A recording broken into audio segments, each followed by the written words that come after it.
beef scrapyard. We ain't gotta act hard. Sasquatch back, y'all. We flipping like a flashcard. Guns down, gloves up. What's going on, everybody? Fire Chicken here at the Scrapyard. Tonight, you're kicking it with Chicken. This is episode number 103. I got a couple special guests lined up. Got a fight to premiere tonight. Got some questions to ask the fighters, the guests. Got some information for you guys, but they've been patiently waiting in the back for a little while now, and I'm just going to bring them right on. So before that, I'll explain a little bit who they are and why they're on the show. All right, so they're going to be out at the Scrapyard doing a fight against each other, February 22nd, and these guys got they're going to be followed by a story crew that's going to do a little piece on them, and the story crew asked me to set up ahead of time 2 fighters that we wanted to showcase, and these are the fighters that I picked. So this is I believe a kickboxing match, unless they want to do Muay Thai. I'll let them argue about that. I'm just going to get right into it, guys. So I'm going to introduce to you Marauder and Nuby. What's going on, guys? Hey, everyone. Hey, how are you? All right. Marauder, I think you've been on the show before. Nuby, you haven't been on, have you?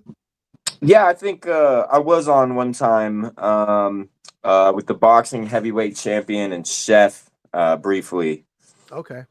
All right. So Marauder, how about you guys kind of explain to, we'll let Marauder go first, kind of explain a little bit about yourself, kind of how you found the Scrapyard, and maybe some of the fights you've had. Okay. I've been fighting with the Street Beef West Coast for a couple years, and I moved to Oregon, and Street Beef Scrapyard was closer, so I started hitting up that place instead. And I fought against Texas, and I've had some firefights. My fight against Chef like really blew up and really like opened my eyes and made me like a whole different person. But I've known about Scrapyard probably before I was even fighting in the West Coast. I've just always been a Street Beefs fan. I got like that starstruck when I saw Solo for my first time. I was like introducing him to my grandma and stuff. He's like such a sweet guy. It's dope, like seeing everything. Yeah, just got a big passion for this community and for fighting in general, man. Yeah, man, it's been great having you out. You know, I'm glad that we got the community here, and that, you know, you're still able to make it out here even after you moved. So, right. Gotten a chance to watch you do some pretty great fights, and especially your last one against Chef. I mean, we didn't do like a fight of the year or anything, but it would be pretty bold of me to say, you know, without looking at all the other fights really close. But I got to say that was probably one of the top fights of 2024. Like, right. It was really action packed. It had everything in it. It was just electric. Like people were explosive. Yeah, for sure. And Nuby, you have had one fight with the Scrapyard so far, but I actually was kind of talking to you quite a bit before you made it out to the Scrapyard. So again, with you, maybe talk about your experience with coming out to the Scrapyard, a little bit about yourself, your fight, the community, whatever you want to talk about. Yeah. So yeah, my name's Nuby for obvious reasons. Which actually, that was kind of a little bit of a backfire on me, because my last opponent knew who he was fighting the whole time, and I had like the weird nerves of not knowing who it was the entire time. But yeah, like 4 years ago, 5 years ago now, I started training, just going through some life issues. I had 2 buddies here in town, Baker City, Oregon, that they were training with somebody, and he started in his backyard, and now he's got a gym and stuff here. But Wild, shouts out to Wild, so at River's Edge. And yeah, we were just training for a while, and a couple months into it, my 2 buddies, are talking about how they're getting ready for a fight coming up. And so I didn't end up going to it, but I watched them. I seen them prepare for it. I seen them go to it. You know, one of them lost and one of them won.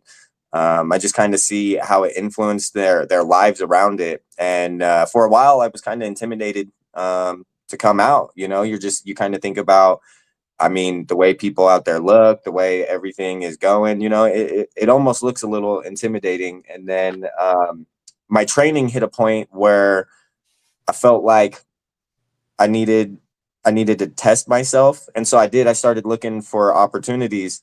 And fighting is just, it's a lot harder to get to than you think it is. So being able to come out there and sign up and have all the proper things to come out and do it was awesome. Let me see. I signed up. I was going to make it to one fight and I broke my hand, I think 2 months before it. And so I had to take a time out, not only from, you know, training for that fight, but take a time out from training in whole. Well, I took a time out for life because I only have one arm. So it was super rough on me. But yeah. And then getting to the fight was awesome. I think I showed up there and immediately I felt like there wasn't a reason to be nervous except for the fact that like I was getting ready to fight. I guess the people that fight understand that, like that's there no matter what. But right away you were welcomed. You know, everybody was questioning me and it didn't seem to be in like a negative or aggressive or like, you know, sneaky sort of way. So it was really cool to feel the environment. Right away, everybody was talking about how they're excited to see me fight. And it was even cool to watch like everybody clash and for everybody to just have the amount of respect that they had after. I mean, everything was cool. It was exactly what I hoped it to be. I ended up like keeping my motel room for an extra day when I was down there so that we can just hang out for the whole event till it was finished through. I did want to do the sparring with some people, but I was a little banged up. I guess I didn't think about that X factor. Yeah, I didn't think about the fact I was going to be sore after or anything like that. But yeah, I mean, just the environment and the people that are out there was real welcoming. And then to come out there and then be able to test yourself, I think that's why I fell in love with this, is because like no matter what, this is an endless goal. It brings nothing but like happiness to my life through hard work. And so for me, that's really like what it is. And so hitting a point where I felt like I didn't have tests anymore, it was beautiful to find the scrapyard and to know that it's there. And then for it to be what it is just a blessing in itself. I mean, I can't imagine kind of what you're going through to get these events ready. I'm sure it's a hassle and a half. And then the stress of just having everybody there has got to be, you know, a hassle while you're trying to run it. So forever thankful for it. And I'm so excited to come out and just kind of showcase what I am and what I got going for myself. I think just a big encouragement. One of the things in my life is my disability is like it's a normal disability that happens. And so like the statistics is like 1 in every 20,000 kids are born the same way. And so I used to be able to go to hospitals and stuff. And I remembered as a kid going to these hospitals, one of the big things was like I would meet people with the same disability and I would see them going places in life. And I did. I hit a portion in my life where I felt like I was limited because of this disability. So transforming that into the fighting and then having a place that welcomes it. I think we talked a little bit about it before, but like even like USA Boxing, it's been kind of a hassle trying to get involved with that just because, you know, they're like, well, it's not really a boxing. It's not really a punch. It's an elbow. So like that's been a hassle. It hasn't really been an opportunity for me. So yeah, just being able to come out there and showcase that and be able to work through that, you know, that's been a big thing in my life. And then be able to show other people, you know, you can have disabilities like this and still find a way to chase what you love to do or what you think you love to do. So I think, you know, once people could get past the nerves and stuff, I think it really is such an opportunity to grow out there at the scrapyard. You know, and that's really, I feel like you grow in the environments where you're happy and you feel welcomed and you're not, you know, you don't have those bad energies. And I feel like the scrapyard is one of the best places for it. And it's cool because I've been watching for years now. I know I just came and fought last year, but now it's to the point where like, you know, I'm getting to fight people that I've watched fight. And that's awesome. That's like feeling my dreams come true. It's kind of weird, isn't being it? in there. Like It is when you get a in the little weird. ring. It's like I boxed Scarface, you know, over in Virginia. I boxed A Train. these are a couple guys, and I mean, not even to mention the guys in my own yard that I boxed, but it's such a weird feeling, like standing across from somebody that like you've seen box fight before, and now it's like, well, we'll see how this goes, you know. And you did bring up something that I do want to touch on really quick, and it's the fact that, you know, not knowing who your opponent is. This is kind of a thing that you either love it or you hate it. To me, I would almost rather not want to know who my opponent is, because I don't sit and think about it leading up to the fights. If it's just like, I'm fighting on the 25th, it's like, I'm ready. You focus I'm ready. wholly You know, on yourself it's at that like, moment. you know, but I would just rather not have that face, because I think I run through too many scenarios in my head when I have a face attached to it. Yeah. And I think that's what I started doing when I realized I was like, oh, I signed up with a name, and I was like, everybody knows who I am. And that was like this. I felt like everybody I looked at that was possibly my weight, I was like, it just started racing. Yeah. So it is kind of the both ways. I think being able to prepare for people is nice, but yeah, being able to shut that off and kind of coast to it is good, you know, because I think either way, you got to be confident in what you're doing in training. You know, if you're willing to take the fights, you got to be confident in who you are.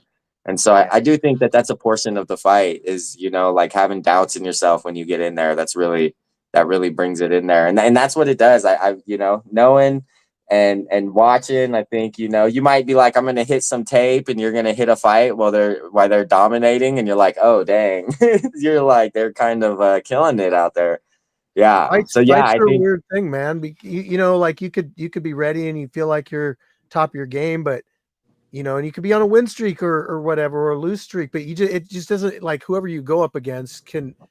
I mean, I've seen people that have really had that, you know, taken the opponent to the next level, or their opponent comes out, and it's like next level opponent, and it's like, man, I didn't realize that how much higher the level went, you know, when you fight somebody significantly better. I mean, I've gone to gyms before, and I've, you know, boxed for people before, and it's like, those are the people that I'm like, I got to get another round in. I got to get another round in, because it's like, Absolutely. I didn't know like what was there before I met you, and now you've shown me something. Now I'm really interested in it, because I can absorb some of it and make myself better. And yeah, but yeah, I guess that's why we have the leveling system out here. Marauder, do you like to know who you're fighting ahead of time, or would you rather it be a mystery? I like knowing who it is because it like soothes me to see some of their fights and see like their style, how big they are, how their weight is distributed. Because like I feel short and dense, so seeing someone tall like yourself, Nuby, I'm not. It's intimidating that you're tall, but I'm not scared of like your weight. So it evens out. yeah, It evens out. But if I didn't know who you were at all, then I would just have to focus entirely on my own technique, and maybe that itself has its own benefits. But Yeah, it's cool to know who I'm going against for sure. definitely, that's a good point. The way that the person stands, whether it's orthodox or southpaw, versus, you know, their height, you know, that can play a factor in how you train for your fight. Right. But again, like if you're just kind of training for everybody, it can be good and bad in different situations, I guess. I'd be really blown away if I went out there and a guy was like 6'8". Like I'd be like, what the hell? Like, I don't know how to fight you. Like, I just don't know what to do. Right. Like, I can't hit you in the face. So guess it's body shots. yeah. That's how I feel training with Marshall Menace. Yeah, I'm like, you know, shouts out to him. That's my most common training partner. But yeah, he's like 320. And I'm always like, you got to calm down. I'm like, you got to cut back a little bit. I'm like, yeah. That was a good match he did against Terrifier. I know he didn't win that fight, but still. I loved it. You know, I think for him, it was a good opportunity to grow. You know, I think you don't realize how important those knees are in a clinch, you know, Right. for me, the knees are a weapon to create a little bit of space. And especially, you tell right away, you know, somebody, if they don't know the clinch, if they try to back up, And so when they start to back up like that, it's free game. You just can spam those knees, you know.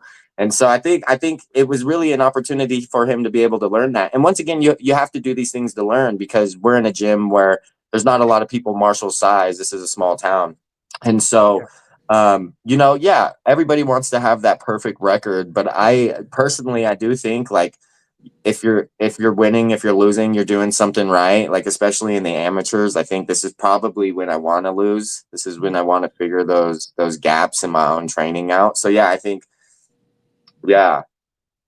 Well, Marauder and I were talking a little bit before we went on the air, just about general, you know, the scrapyard fighters in general, like our image. You know, we accommodate all fighters of all levels. So if you've never put gloves on versus, like, you should be going pro.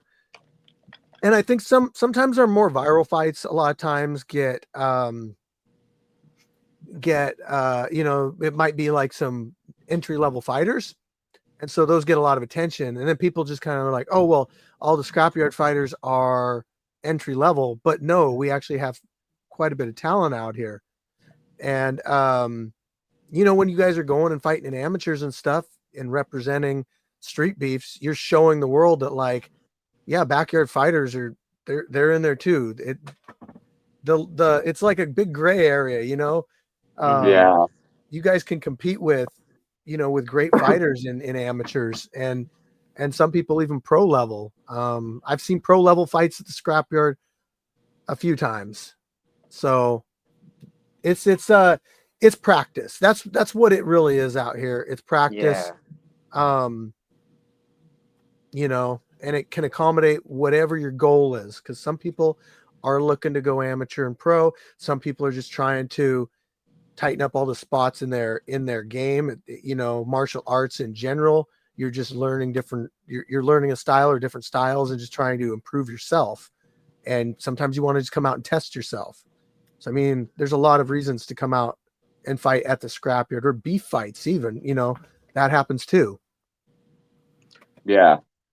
Yeah. Yeah. And I mean, you love the whole story. Yeah. Cause you got to love the way it started, you know, guns down, gloves up, saving people's lives, literally. And being a kid that grew up kind of in an environment like that, like, I get to know personally, like, it saves lives. Right. And then you also get to learn that, yeah, exactly. There are fighters there that are pro level. There are fighters there that are really good. And I love the humbleness of it. Right. Because it does teach. The amount of times I've seen people come in and kind of sign up at a level they shouldn't be, and they get throttled, you know, but they were so sure. They were so sure in their sign up. They were so sure there, you know, they were so sure up until the moment. And you get that little bit of humbleness. And that for me was unique to watch, because I showed up there and I was watching people, you know, and after the fights, they're literally saying in the med tent, like, maybe I shouldn't have signed up like that. And you think, like, yeah, you gotta be humble coming out here. And so one of the things that training does is you get this, like, confidence, right? Like, I walk Mhm. into a grocery store and I'm like, how many people in this grocery store have trained for years? You know, like, Yeah, yeah. yeah. Right. But then when I showed up at the yard, I was like, dang, I haven't trained as long as the majority of the people here. Like, immediately, you know, so there's that humbleness about you that comes in. And I really think it's cool, because there's not a lot of, you know, I don't think you get a chance to get those humbling circumstances at, like, other amateur events. You know, you really don't get a chance to look at that. I know for a fact I did fight amateur for years, and I just know that the feel of street beefs is so much different than amateur fights, because immediately when you walk into, you know, amateur fights, everyone's kind of your enemy. Like, you're looking at all these people, they're different gyms, and they're all wanting to move up the food chain, and you're on the food chain too. And but out at the scrapyard, it doesn't really, I mean, I don't think it feels like that. I think it feels like, you know what, we're all trying to get better, but we all might be here for different reasons, and we can help each other out. And that's, I think, providing a positive, encouraging community where we can try our best to help people out and achieve, like, whatever their goals are. And that's really what we stand for. And, you know, people see online the fights. You know, I put out a fight, you watch it, you're like, that was a great fight. I see sportsmanship in there sometimes. We try to show that as much as possible. But really, like, you guys have been to the fights before. I mean, that's really only like 10% of like what actually happens out here. And with this documentary that's being made, and I think you're going to be in it, Nuby. I think you fought when they were here, right? Yeah, I fought. They actually yeah, they were in the ring when I fought, and then they came and like did a cool little interview thing after. Oh yeah. So yeah, hoping I'm in it. Either way, I'm looking forward to watching it. I can't wait to know like just the history of everything, further than what I've already learned. I can't wait for it. Me So too. I'm so stoked on it. I'm excited too. It's going to take a little while because there's so much. Think of it this way. It's like a 2-hour long video. Like it's going to be a long documentary. So they're going to, the main thing I wanted to really show with this whole thing was the 90% that you don't see. I want people to know what the community aspect of the scrapyard is. I want people to know that when you come out here, you can meet people, you can feel welcomed, you can be included in opportunities. I mean, you guys can come out and get your fights out and everything, but really, not to go too much of a segue, but there's this whole thing I really do want to talk about fighters kind of promoting themselves too, because really the more you post about yourself, the more of an audience you can build up on like around you. I'll use him as an example because I always do, but Death Sentence, I mean, he's just doing it because he's doing it big. He's doing it but he's constant. He's always posting stuff. It doesn't even have to be something serious. It doesn't always have to be like, it can just be consistent, like a couple things a day, and people will start to see you as a character and they'll want to invest their time in you. And it just goes from there. Like the Scrapyard's a good way to build yourself up, but you kind of have to build yourself up too. Like if you really want to be that viral star, I guess. Right. But yeah, I kind of wish we were doing your guys' fight this month, because the documentary crew will be back this month. When's the other fight you're going to? What's the date on it, Marauder? It's the 25th of this month. Oh, okay. Well, I don't know if that lines up exactly the same as yours. It is. I always do mine on the 20th if it's a Saturday, or the next day or the next Saturday. So if the Scrapyard's on if it's the 19th is a Saturday, then I always wait till the next one to do it. Whatever one's closest to the 20th, but not under the 20th. I'm trying to find like an easy way to say that, but yeah, I've always done them that way. The only one that's different is Christmas time. I do that like in the middle of the month, but you guys are going to actually be featured on the news. So this is kind of, that'd be cool. This is kind of exciting. Like this guy reached out to me. I don't want to give too many details and stuff, like as far as the specifics on it, but he reached out to me. He was like, I see what you guys are doing. My friend that I work with showed me your guys' stuff. I'm really captivated by, what you guys have going on, and I want to do a story on you. And so he essentially asked for, like a couple fighters that I might be able to really kind of showcase like a fight, but then maybe talk to them and get a little bit of back history and that kind of stuff. So, I think it's a good opportunity for you guys, but it'll also give like the Pacific Northwest a little bit more viewership, that directed toward us. Cause I don't even believe that everybody necessarily knows that we got this going on where we got it going on. Like right. Casual fans will look at it and say like, oh, that's in Virginia or Florida or, somewhere. I try as much as possible to put Gig Harbor, Washington on everything, because I could get it. I get it if you're kind of more casual. It's you lump them all together. But Marauder, let me ask you guys both something first.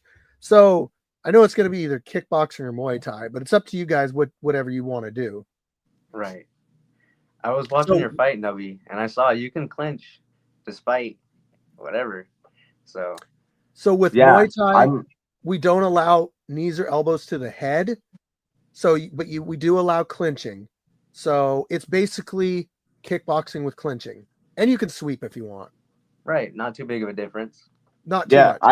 I'm a fan of Muay Thai. I'm a fan of kickboxing. Let me see.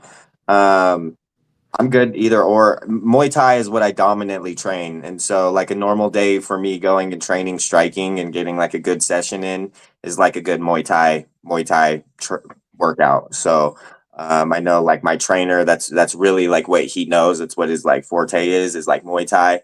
And so, yeah, that's like a normal training for me is that. Yeah. I was gonna get a hold of you and ask, what are the chances of a Muay Thai fight? But I just hadn't gotten around to it yet. So I'm good either or. I'm a fan of the Muay Thai, the boxing, or the Muay Thai and the kickboxing. I think that's just like dominantly what I train. I love boxing just because you feel so safe compared to like when you're not getting hit in the legs.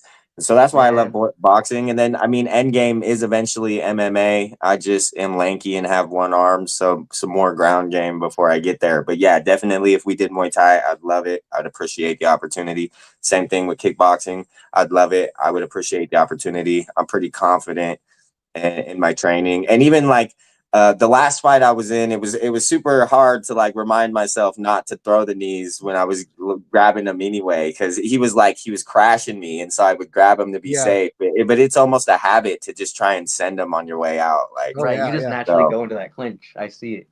Yeah.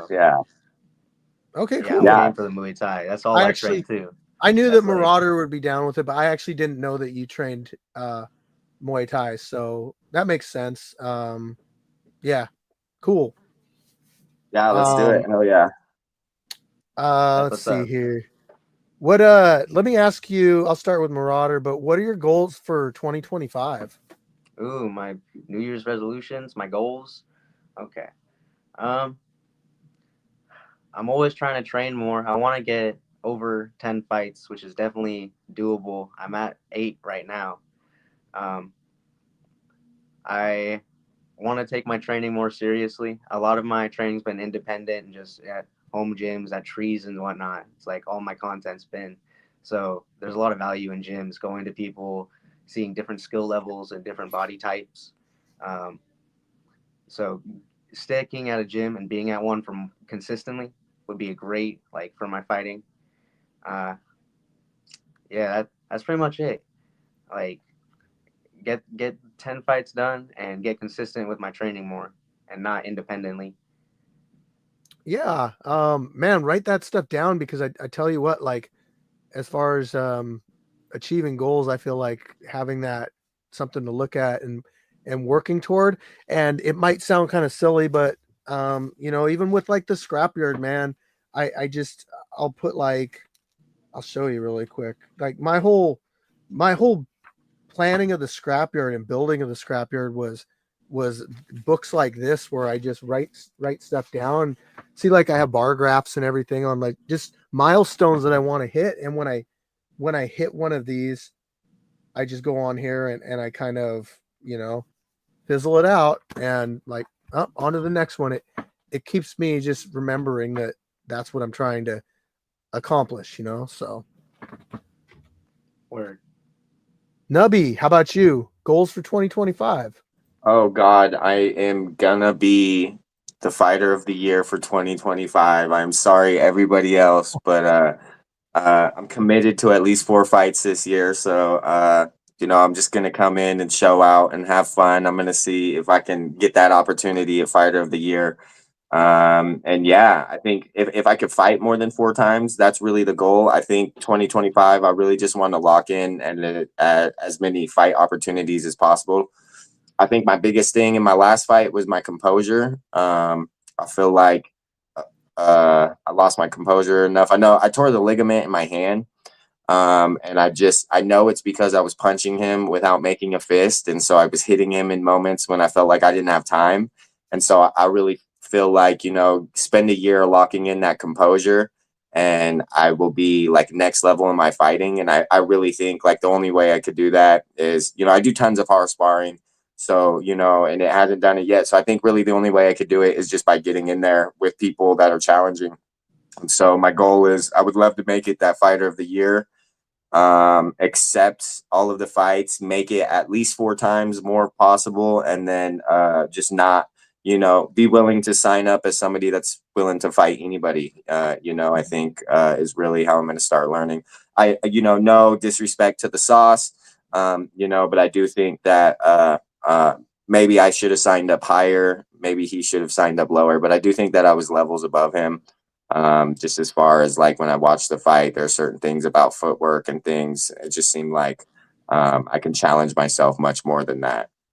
So yeah, my goal will be to, lock those in, and the writing it is so true because, recently the last few months of my life, I've just been, instead of like planning for things, I have been just writing it down like it's already true and watching things fall into place. And so, just believing in yourself and the fact that these things are going to happen, and then being the person that says yes to opportunities is really it. So yeah, those are my goals for 2025. As far as training goes, I train 3 times a week in a gym. If I'm not in a gym doing Muay Thai, then I'm lifting heavy weights and doing cardio. So just keep pushing with that. Make sure that I'm consistent is the big thing, work out every day, make sure that you're there getting it.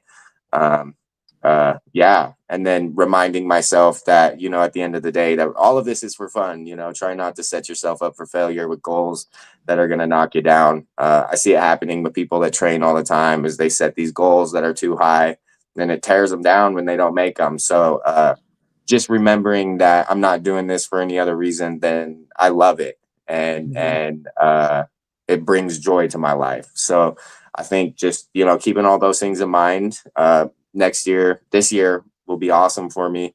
And I'm excited to build better relationships in the scrapyard. I've really been looking forward to it. So Nice. Awesome, man. Yeah, I would say get out and, get as many as you can get in, for your own sake. I remember like when Lights Out first started signing up, man, he was fighting like 2-3 times a day. It's crazy. And he got on that wall of fame pretty fast because of it. Let me see here. Oh, what's up, Pony Boy? Let's see. Let's see here. How long have you guys been training? Let me see, going on about in between 4 or 5 years at this point. Pretty religiously. That's all time spent in a gym with a coach.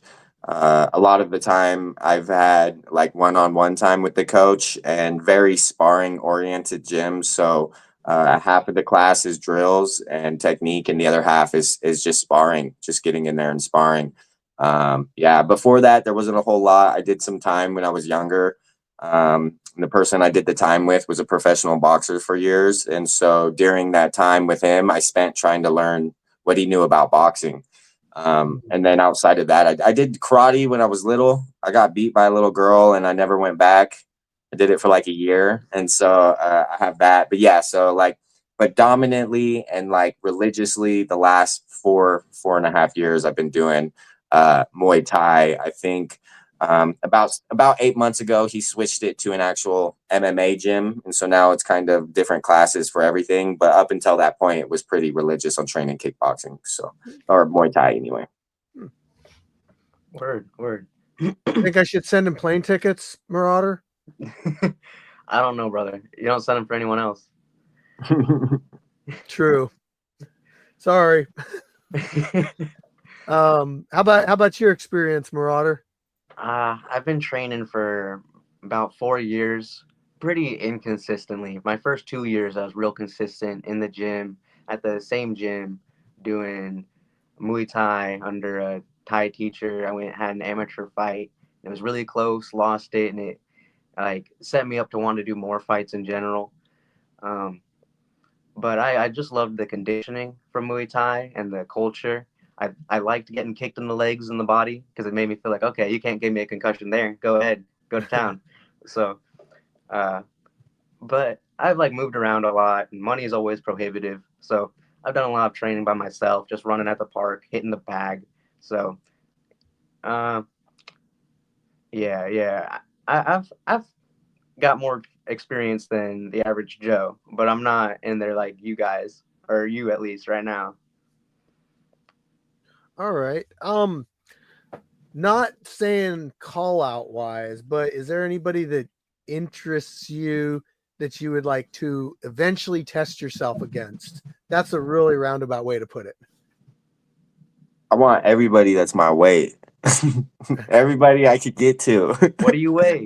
I'm like right now I'm like 155. Okay, 155. A cool. week ago I was 152, but like that 150, 160 range, that's where I stay at comfortably.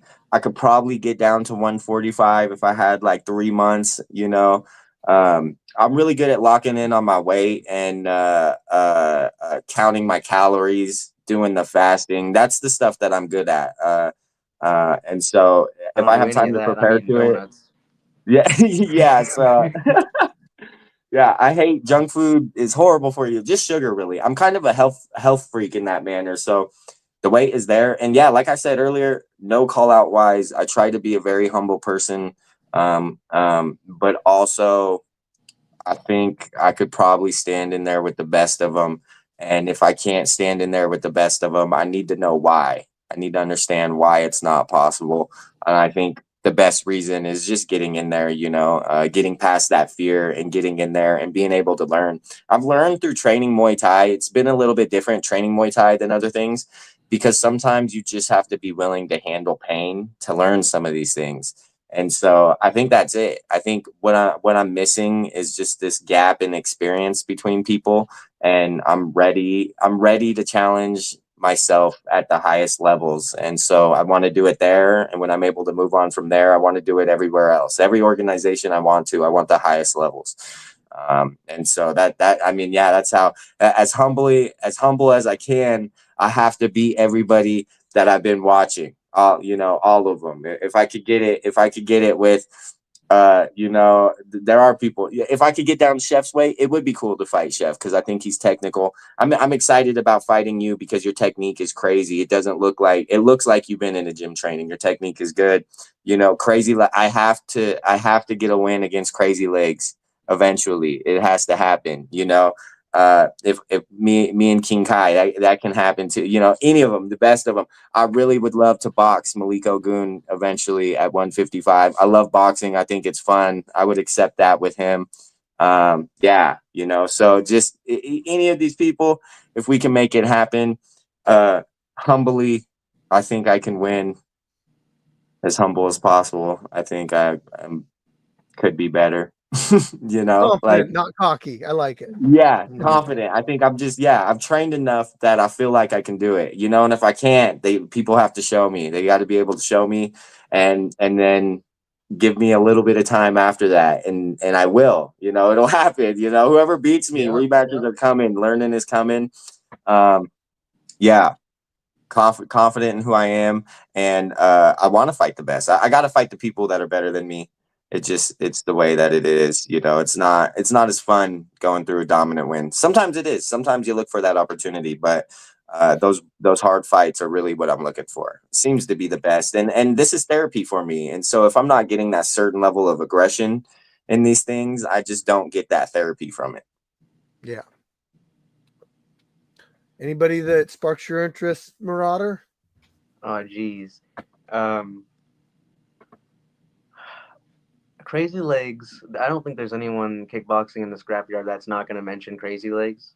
Um, you said Malik Ogun, and that's when you lost me. I'd be so scared to fight Malik. He's big, huh? He's yoked Yeah, he's up. big. He fights like a rock'em sock'em. But Nubby versus Dad might be a good boxing match. I would love versus that. I would Dad. love it. Yeah. Yeah, Yeah, I've seen him Yeah. at Columbia because River.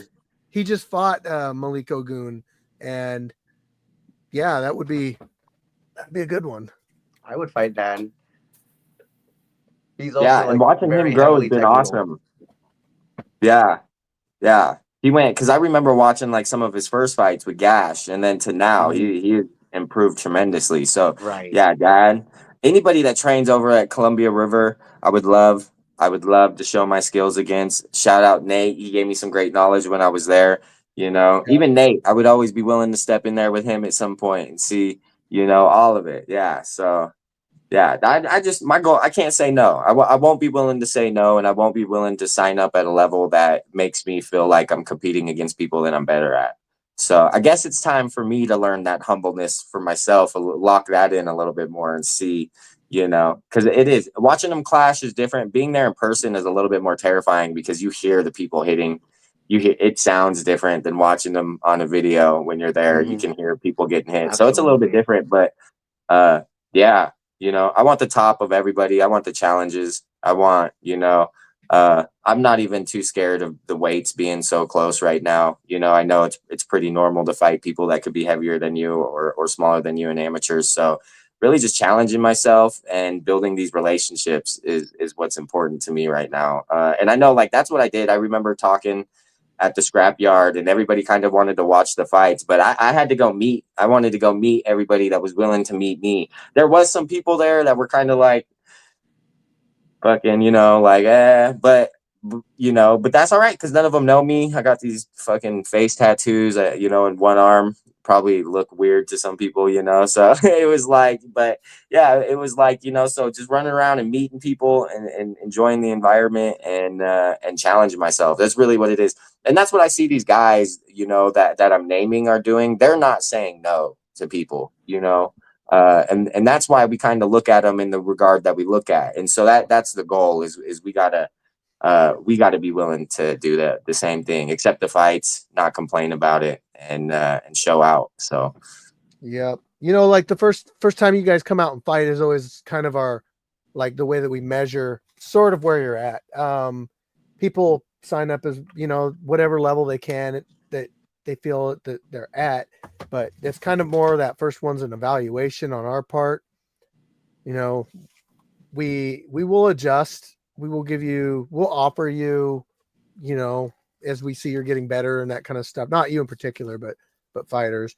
You know, we will offer you like higher level matchups, and we don't ever make people take them. Um, you know, it's always just kind of like this is an option for you. We think you're, we think you there. We think you're there, but you know, shouldn't really need to like protect your record at the scrapyard. It's not one of those things that people look at you like, oh, that guy was undefeated or whatever. It's like, I think just the more that you fight, the more you get noticed. If that makes sense, like, you know, yeah, yeah.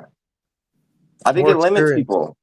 I think people worrying about their record, it limits them in their opportunities. I think people that are scared to get the loss, I think that they're missing out on things that would help them grow further, you know? So, Hmm. Right. uh, I mean, Yeah, I'm just old as listening shit to and I you still talk, get in there, Knubby, you know? like you have a lot of confidence from fighting and training, and it really shows in you saying like I'll fight whoever or the champions. Like, did that come naturally, or did you build that up from fighting? you know, I think I got it all from training in these last 4 years. Naturally, I'm a very unconfident person. I used to, my arm tore my confidence up as a kid. And so the last 5 years of my life has really been like, yeah, confidence building, you know, a lot of things happen when you just believe them. You know, the same thing, the things that are bad. When you're sitting and you're thinking about bad things happening all the time, they start to happen. It's the same thing as if like you look, if you're thinking about a color in this room and you look around, you're going to see that color a lot more than other colors. So I think, you know, humans are a lot stronger in that manner than we think we are. And sometimes, you know, just believing yourself makes these things happen. And subconsciously, it forces us to work on these things. So yeah, I think a lot of work on it, a lot of reading, a lot of self-searching, and a lot of, you know, planning. If you're planning and you're working hard, it kills your fear. You know, if you're working Hmm. towards these things and you're planning for it and you're feeling like you're locked in, you shouldn't have fear for it. You know, it's okay to be nervous about things. But then John Jones says it, you know, you're the most powerful you're ever going to be when you're nervous. I think we could use that in two ways. It's either going to not benefit us or it's going to benefit us tremendously. And with just a little bit of confidence in the way you're thinking, you can just always use it as a benefit. I always try to teach people that, always use it as a benefit. You know, if you got something that you are fearful of, then you got a chance to grow and just use it the way that you should. Yeah, moving towards those adversities and through them. That's what's up. Yeah.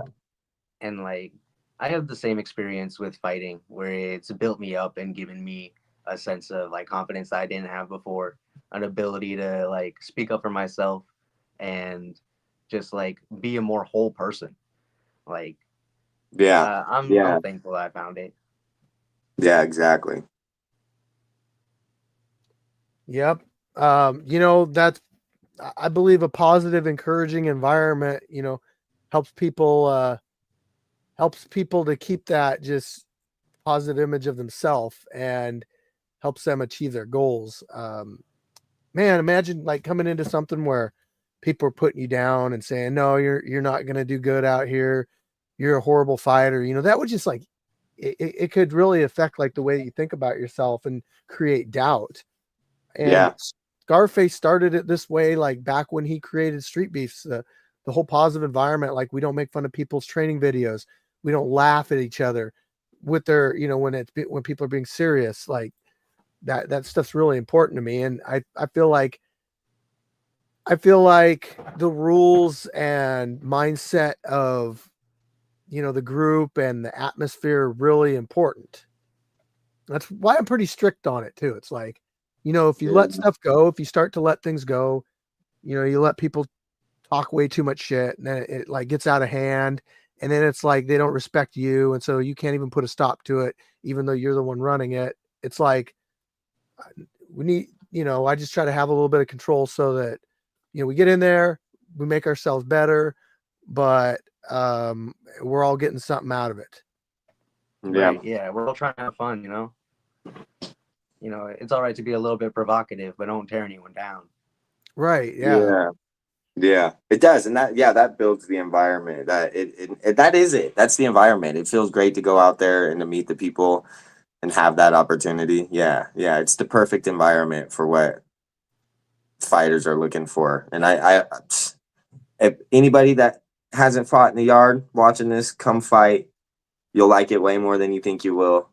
So many people want to fight in the yard, but just assume it's harder than it is. It's so easy. Just sign up. And people assume it's inaccessible. It's in Washington. It's in Gig Harbor. Yeah, I drive like 9 hours. It took me 9 hours to get there last time. And I was for it. It was great. I showed up for the weekend. It was a whole little vacation. It was awesome. I was a little sore, but it was beautiful. As long as people read the sign up and they're you know, honest about their experience and they know kind of really what level they are, you know, it can be, it hasn't happened very often, but you know, there has been a couple people that I felt put down the wrong level on purpose just to kind of take advantage of people. And it was really shitty. But for the most part, everyone does the best that they can. Like, you know, you put down what number you think you are. And sometimes it's not accurate because maybe you're just really strong. Maybe you can punch really hard. Maybe you're athletic, but don't have much training. So that's kind of why I said earlier, the first fight's the evaluation process. That's like, okay, we know you're a 1, but you're not a 1. You're a 3. Because when Jay Gotham first signed up, he was a 1. He never had any amateur fights. You know, he didn't have any like amateur training. He was just tough. And after that first fight or a couple fights, it's like, this guy's not a 1. Yeah, exactly. Yeah, and that's kind of how I felt. I remember I ran up to Flex in the middle of it, and I was like, maybe I should change my number. But he told me, he's like, you ever been punched in your face before? And I was like, no. And he's like, yeah, you're fine. And he was right, because I still lost my composure to a level where, like, I don't actually remember being in the fight. I could just remember, like, the camera view. so I did lose my composure to enough that like I don't remember none of it. So, but yeah, I do. I'd love it. I think it's a beautiful opportunity. Yeah, it's all love coming from me. I can't wait for it. Yeah. Oh I yeah. do hate to cut it short. My lunch break is up, so I got to hop off here. All right, man. I'll let you go. Yeah. Keep in touch. And we'll see you February 22nd. Yeah, Yeah, I'll I'm be excited there. to see you, Nubby. Muay All right, Thai man. fight. I Muay am Thai. What's appreciate up? the opportunity. I'm looking forward to fighting you. Your technique is crazy beautiful. So win or lose, I would love to have that fight on my record. Steve, once again, Fire Chicken, thank you for thinking about me for this opportunity. I think that's really cool. Once again, I really appreciate it, and I can't wait to show out and help the scrapyard look good. You know, it's really cool to me that you got to pick me to kind of showcase everything, and for that I am truly grateful. I'm really appreciative of it. Hey, my pleasure. Anybody you want to shout out? Yeah, shout out to River's Edge, training. Shout out Marshall and Nick and Dylan. These guys helped me sharpen my skills. They've helped me become the fighter that I am. Shout out, Marauder for taking this fight out. Shout out Fire Chicken for thinking, I'm capable of answering this opportunity. Yeah, let me see what else. If you're in Baker City, come check out D&J Tacos. Some sponsorships coming up soon, so that's something I've Nice. been working on. That's Yeah, something I'd like to push for all the fighters to find sponsors. yeah, yes, sir. Yes, sir. All right, man. Have a good rest of your night. Enjoy the rest of it. Yeah, thank you. Later. All right. Marauder. I think we were talking about, I think we got cut off a little bit there, but we were asking you about if there was anybody you were potentially interested in the future. I don't know if you answered it or if we kind of cut you off. Crazy Legs is number one, but I would want to sharpen my like skills and my weight, get a little bit heavier, I think. But I'm doing good. That is true. We did mention that. That's everybody's go-to is Crazy Legs. But I mean, he's a skilled kickboxer, so it goes without saying that people would want to fight him. Mm. Let me look here. So what do you do? What do you do outside of training and fighting? Like, do you want to talk about day job? Do you want to talk about Yeah, I'll talk about my hobbies? day job. I do a lot of working. I do a lot of caregiving, taking care of like elderly folk and people with dementia. It's pretty wild, pretty like humanizing. I play a lot of video games. I'm all about like retro emulation. Play a shit ton of like Oh, PS1, PlayStation 2, Game Boy games. I got this little controller that's like the size of an AirPod case I keep in my pocket so I can play little games wherever I want. Shit's awesome. huh. That's kind of cool. I probably I don't know if I'm that retro on my games, but I do enjoy older stuff. Fighting games like Marvel vs. Capcom, that kind of stuff. I recently got the off Steam. It's the whole Marvel vs. Capcom collection, and for the first time in like 10 or 15 or 20 years, you can get Marvel vs. Capcom 2 on there, which they had like the rights frozen on it, and you weren't able to get it. But I mean, I've done stuff like I think it's pronounced Mugen. It's a like build your own fighter game. Okay. It's basically like Marvel vs. Capcom, but you put whatever fighters in you want. So Hell yeah. that's fun. I like I like a little bit older stuff. Maybe I'm just not adventurous enough to try modern, like some of the modern games. I am patiently waiting for Grand Theft Auto 6. I do want to try that out. Yeah, playing a lot of games, a lot of work, training when I can independently. It's cool because I'll run into other people that like training. Like there's one fella, his name's Brains, and we'll go to the park together and train. And I've been trying to talk him into coming with me to one of these events. But yeah, I'm probably gonna log off here soon too, and just get some Okay. dinner made up. But No it's problem, great man. talking, great like meeting Nubby and stuff, and Yeah. getting a feel for his personality. He's a real like warm person. Like that was Yeah. that was a nice experience. Like Yep. You guys are Cool just gonna as have to resist the urge to pull your punches. right. I'll try not to tell him that I love him and while we're fighting. Not until after the fight. Yeah. All right, man. I really appreciate you coming on, and I really look forward to this fight too. Thanks for taking it, and I feel like we really picked a couple great guys for this story. So Yeah, I'm super thankful for these like opportunities to be on this story, to fight. It's just dope as hell. yeah. Man.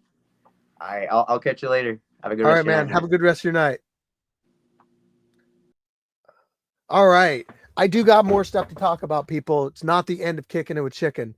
One thing I'm going to do for you guys right now is I'm going to play a fight for you. I usually try to do this. This is a fight that, let's see, people in the comments, some of you guys have seen it. What's up, King Kai? So it is a fight that happened in December. So here we go.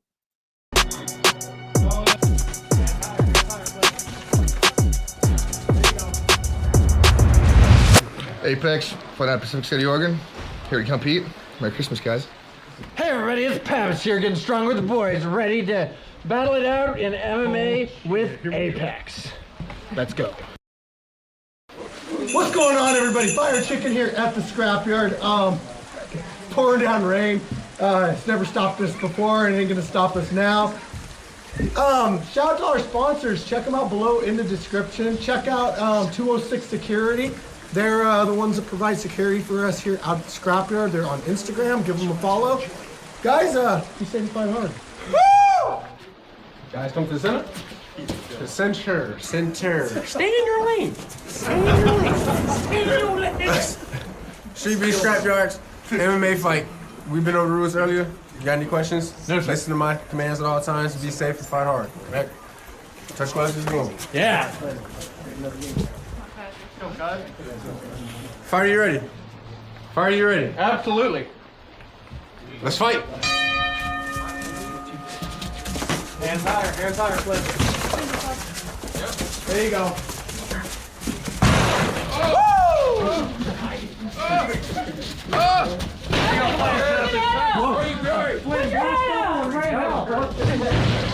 That's you, Flynn, that's you. I'm good. He's done. Good shot. And you are strong, bro. That was intense. That was like getting hit by a brick.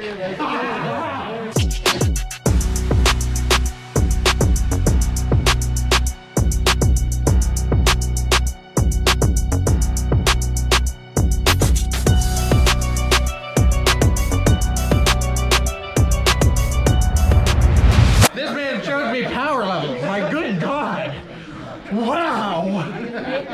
After 23 seconds in the first round, we have our winner by TKO. God damn. Merry Christmas, guys. Thanks for having me. I'll be back. Hey, good go. Damn, bro. I hope that maybe if you're here in a year.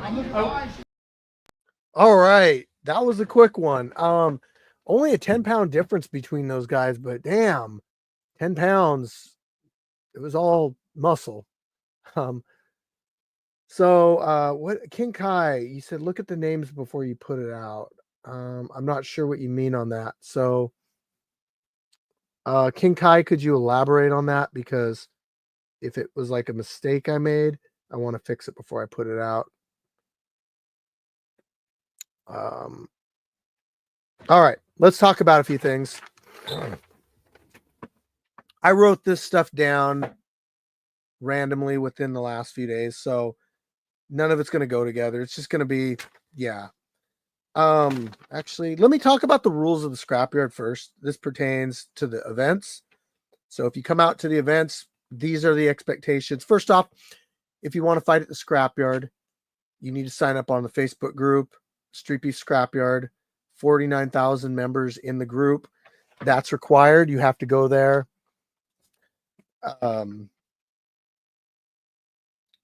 Yes, please, so I can fix it before it goes out. Damn it. I hate it when I make mistakes on things. So, no weapons allowed. You'll be searched at check-in station. No drugs or alcohol allowed. No filming, no exceptions. You can film in between the fights, but not during the fights. Pictures are allowed when the fights aren't being filmed. No children allowed at fights. You're responsible for your guests and your corners. Make sure they know the rules, especially no filming. Be respectful to my neighbors. Keep it under 10 miles an hour on the road. Give them a nice, friendly wave when you go by them. Even if they don't wave back, just please be nice. No profanity during the filming. Please keep your voices down. Please. It just helps with the filming process. There's no money involved. No betting, no paying fighters, no admission cost. That doesn't change.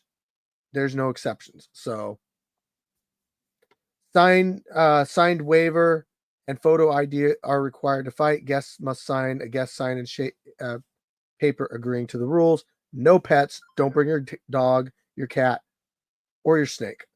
Bring your own fight gear, but we do provide the gloves.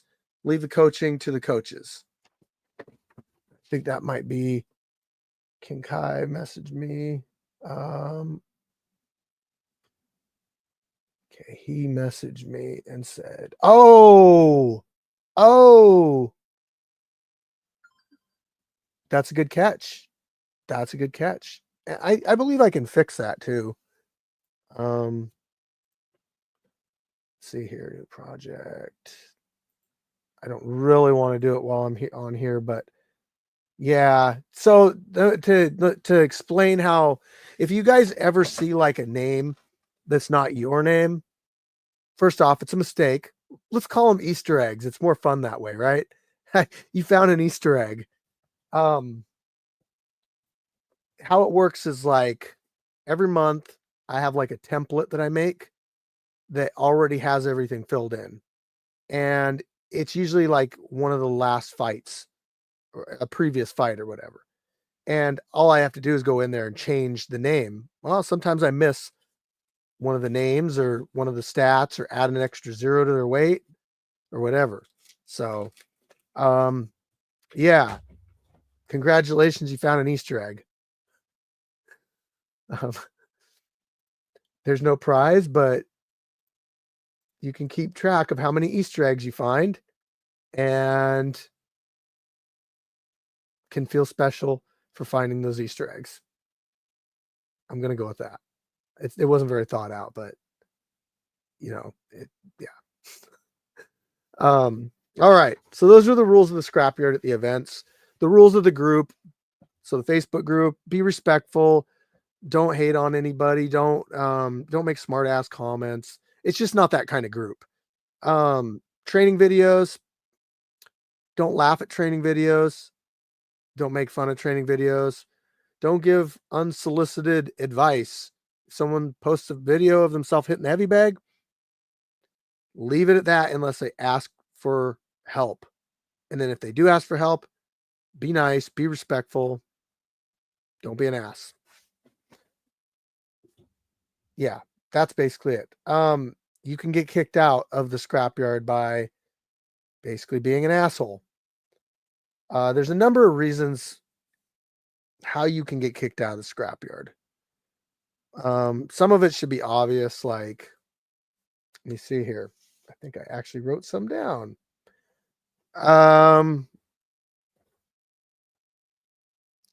So there's a number of things that can get you kicked out, but mostly like, look, if you've got an issue with me, talk to me. You're not going to get kicked out by just talking to me. That's just not going to happen. I don't see any situation where you can't express a concern or an opinion respectfully and it's going to result in you getting kicked out. I don't see that. I just wouldn't do that. If you're a complete asshole about it and you threaten me, you try to call me out to fight because you don't like something that I did or said, as far as like rule changes or policies or that kind of stuff. Well, I mean, that'll get you kicked out. Permanently, it kind of depends on you. I mean, I'm not trying to take people's community and fun and all that stuff away from them, but I want people to realize like you got to behave a certain way to be around people out here, just like you have to you have to, I mean, to be, anywhere in life, you have to be a certain way. You have to follow certain rules, and it's not an exception out here. So you get along with people. There's only a few things that like I'm not going to let you back in for, and I'll go over those really quick. So threatening me or my family, like saying you're gonna, jump me outside of the scrapyard on site, that kind of bullshit. I'm not letting you back in. Look, that's goes without saying, right? So I run this thing, but I'm not a babysitter. So I'm not gonna take your threats kindly. I'm not gonna play any little silly games like that with you. Going above my head to Scarface. So there's a couple people that can prevent you from coming out to the scrapyard. Myself, my wife, and Scarface, pretty much. If Scarface messages me and says, "Hey, Fire Chicken, I blocked this guy from the Facebook group, the OG branch," I say, "Look, out of respect," I say, "Okay, yeah, no problem. You don't even have to explain it to me. I'll block him as well." Cool. Now, if I kick somebody out on my own for whatever reason, and then they think that they're going to go to Scarface and go above my head and get themselves like reinstated at the scrapyard, that is not going to happen. That's not going to happen. And that's just an automatic, like, if you do that, you're not ever getting back in the scrapyard. So don't do that. Certain sex crimes, certain crimes involving children, that's a no-go. If I find out you've been involved in that kind of stuff, you'll be banned from all street beefs. So we have lost people due to those last couple ones. And it is what it is. See, again, no money involved. Don't ask. Don't ask when your payday is. Don't ask how much money you're going to make off of certain things. I don't want to hear it. No money involved. Use your fame, your exposure that you're getting from the scrapyard, and find some way of making some money yourself. Like we're supplying you with a way to be seen by a lot of people. So take advantage of it. Exposure and opportunities. Some things are like documentaries, news articles, TV stuff, magazine stuff, and there's more. Hell, what if we got a video game someday? Wouldn't you like to be in it? I do want to bring up, like, I make Facebook, Instagram reels and that kind of stuff, right? And people are probably wondering, like, well, Fire Chicken, like, how do you kind of like pick who you're going to use? Oh, I did screw up both of those. Damn. Sorry. I can't even stop editing when I'm doing a live. Okay. Who do I pick for the reels? Like, is it just random? What's going on? No, it's not just random. I pick videos and stuff that with people that I feel are going to be, they're going to generate views, right? They're going to get a lot of people viewing it, whether it's like a knockout, high skill displayed, a lot of back and forth, crazy performances, high volume skill finishes, interesting personalities, fan favorites. That's what I'm primarily focused on. I mean, UFC is no different. They highlight their highlights, right? Highlight reels. Okay. Oh, this one's actually really easy to fix, King Kai. Thanks for showing that to me, though.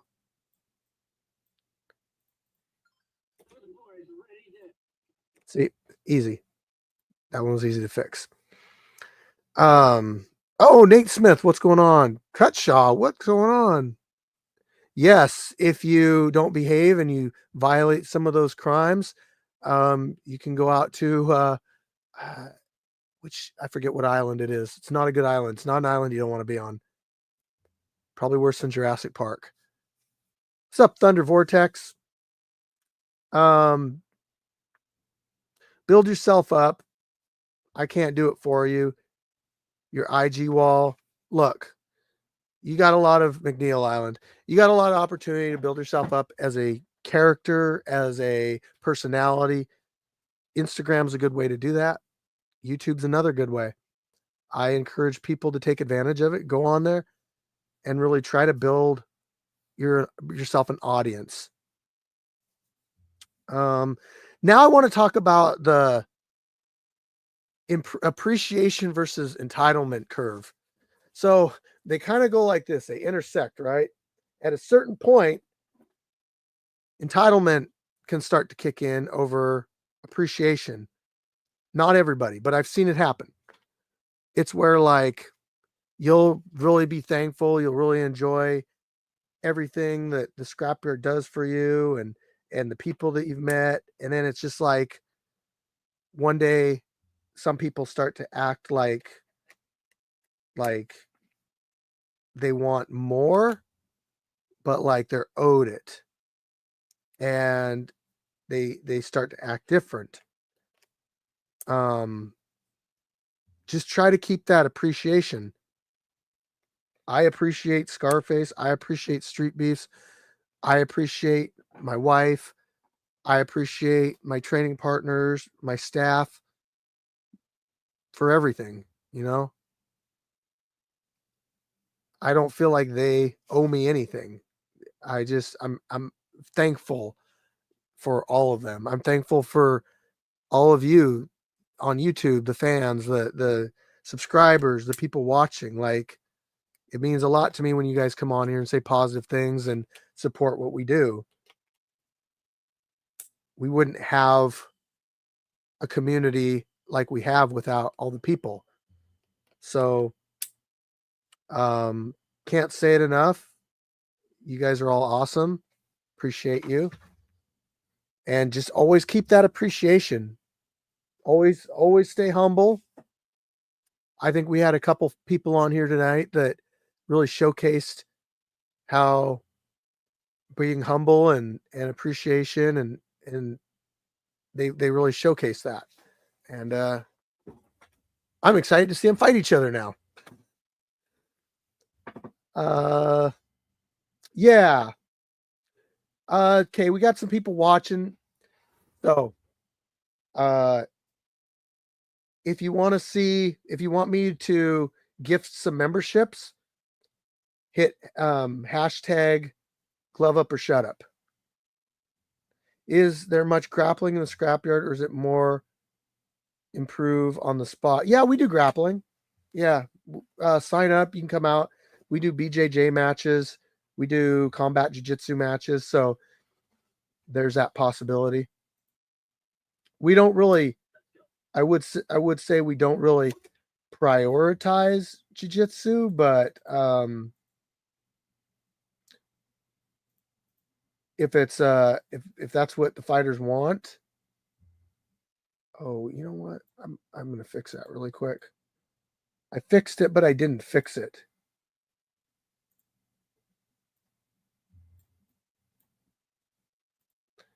Just yeah, hashtag glove up or shut up. Fire Chicken, how many wins to get on the Wall of Fame? It's a good question. I think it's 9. 9 wins. Yes, King Kai's right. And also King Kai is the winner of our Easter egg contest for the night.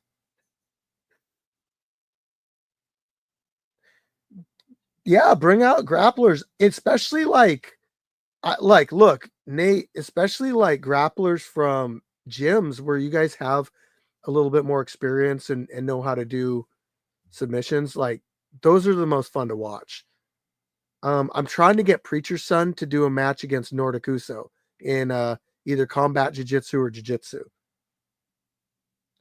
I'm gonna throw a membership somebody's way. I can't specifically target people with my memberships, so I will try my best, but they are kind of random. I am sort of editing this really quick. It was brought to my attention that even though I've been editing for a while, I still make editing mistakes because it's like, if you've ever done text messages with me, you'll know I do not proofread my messages like I should. Sometimes I just throw them out. And it's like, what did you mean by that? It's like, oh shit. Yeah. I don't proofread. Okay. And then there's Mr. Papas. All right. There we go. At least it was an easy fix. I hate it when I gotta like completely re-edit the damn video over it. All right. I believe I have it fixed. Let's see. Apex. Okay. Now I can do it. Glove up or shut up. Okay, we got one. Fire Chicken. Hypothetically, if I was a level 1 and wanted to move up to level 2, are there certain requirements? No. If you're a level 1 and you come out and fight as a level 1 because you're a level 1, that first fight that you do is kind of a gauge. We could kind of look at it like, okay, he's a level 1, or maybe he's a level 2. Hey, what's up, Dan? We can move you up as we see improvements, but if you tell me that if you come up during signups and you're like, Fire Chicken, I want a little bit more of a challenge, then we could give you like the next level up. I'm just trying to protect people. I get fighters are tough and all that, but I want to protect you guys and make sure that you guys aren't accidentally setting yourself up for a level that you're not ready for. Pause. Okay. We're gonna. Sorry, I am partially editing too. I'm always editing. Always editing. All right. Export. Okay. Now it's doing its work on its own. Okay. I'm going to go over to gift a couple memberships. Oh, I can't delete that yet. Okay. All right. Here we go. I'm going to give out 5 of them. Oh, by the way, Mighty Mouse, Demetrius Johnson, the GOAT, is at 999,000 subscribers on YouTube. So he's going to hit his 1,000,000 tomorrow or tonight. So when he makes a post about it, make sure you go on there. Actually, go subscribe to him right now. Mighty Gaming. It's just Mighty. Tell him congratulations on the 1,000,000 from the Scrapyard. Okay. Sidetracked. I get sidetracked a lot. Here we go. Time to gift some memberships. Who actually wants a membership though? Now only 12 people have given this video a thumbs up. That's pretty disappointing.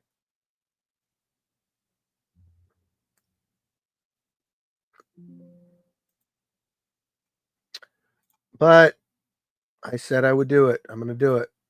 All right, here we go. Drum roll, please. All right, who got a membership tonight? We got, I am not saying that because I can't understand Korean or Japanese. I don't know. Donnie Shores, congratulations. Eric Remillard, D17 Rida, and James with a 3. All got memberships. I don't know if any of you have commented, but congratulations. You can use that to go look at our videos that are not available to the public yet. So you guys actually get a chance to see things before they air. And it's a great opportunity for you to spot fabulous Easter eggs in the videos before the public does. So please, If you're a did I delete it? No, I didn't delete it yet. If you are a member of the channel, please watch the videos thoroughly, better than I do, and spot any mistakes. Let's just pretend it's like, where's Waldo? You know, there's going to be a mistake in everyone. I swear. I do it. I can't say I do it on purpose, but okay. Currently uploading a fight. Nobody will even know. And I just put the same thumbnail on it. Nobody will even know. See if I can find the thumbnail. You guys are kind of like editing with Fire Chicken right now. It should be, you know, like kicking it with chicken, but you're editing with chicken right now. Okay. I don't know when I'm going to put this fight out. I might put it out tomorrow. I might wait a day. I think I put a fight out today. I can't remember. If you're trying to get on for the 25th, just know that there's going to be some extra eyes on this event. Positive, good stuff. You might want to consider signing up. Just saying. It's an opportunity that I don't know if you'll ever get it again. So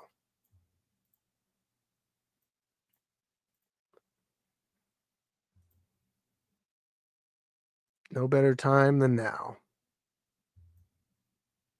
Okay. Okay, this one is uploading now. I'm done with it. And then the Easter egg one, the mistake one, is going bye-bye. There it is. Delete forever. Which is kind of lame because I think 45 people have already seen it, and there were 3 comments on it. And it's not public yet, so. I just answered my question without me asking. Yes, I am just rambling, actually. Anyone pre-matched for the event? Solo versus Pappas, pre-matched. And Death Sentence versus Lights Out. If Death Sentence makes it. I haven't gotten a confirmation on like if he's bought his plane tickets yet, but once I have that confirmation, that one's 100%. As it sits now, it's planned, but we don't necessarily know. He told me he's going to make it, so.